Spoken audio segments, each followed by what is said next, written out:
इयत्ता 8वी तुकडीकर. आज गुरुपौर्णिमेनिमित्त मी सर्व शिक्षक वृंदांना, सर्व मान्यवरांना मनापासून हार्दिक अशा शुभेच्छा देते.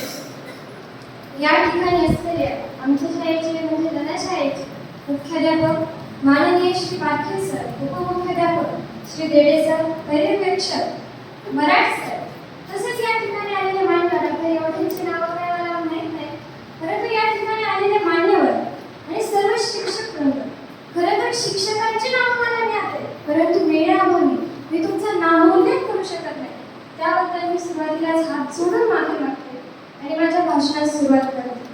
अहो, आपल्याला जगद्गुरु तुकोबारायांनी सुद्धा सांगितले, गुरु म्हणजे काशी, सारे तीर्थ तया काशी.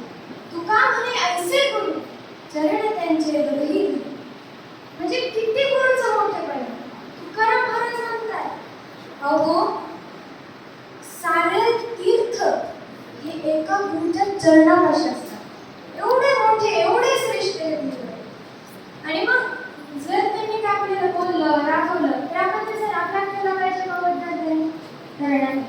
अहो, काही शिक्षक असतात ज्यांना राग येत नाही, म्हणून ते फक्त जे एखादा चोर करणारा विद्यार्थी असतात तर ते म्हणतात बघा, शांत बस, बोलू नको.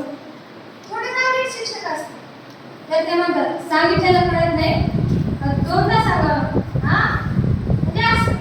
आणि जर थोडे जास्तच रागीट असले तर ते हातात छडी घेतात, पण मला नाही.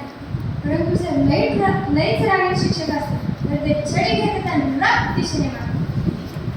ही त्यांचं नाही बरं का. अहो, मी माझ्या जुन्या शाळेत सांगते सर. म्हणजे परंतु जरी आपल्याला शिक्षकांनी मारलं, ओरडलं, रागवलं तर ते मारतात का? तर आपण आयुष्यामध्ये पुढे जाऊ. आता आपल्याला आई वडील सुद्धा ओरडतात, पण त्यांच्या मनात असतं का आपण मागे राहावं? नाही, आई वडील सुद्धा आपले गुरु असतात. अहो, शिक्षक आपल्याला रागवतात, बरं ते जाऊ. मला सांगा, गाडीला ब्रेक का बरं असतो? होय दादा, गाडीला ब्रेक का असतो? का? गाडी थांबावी म्हणून? तर नाही. आता आदरणीय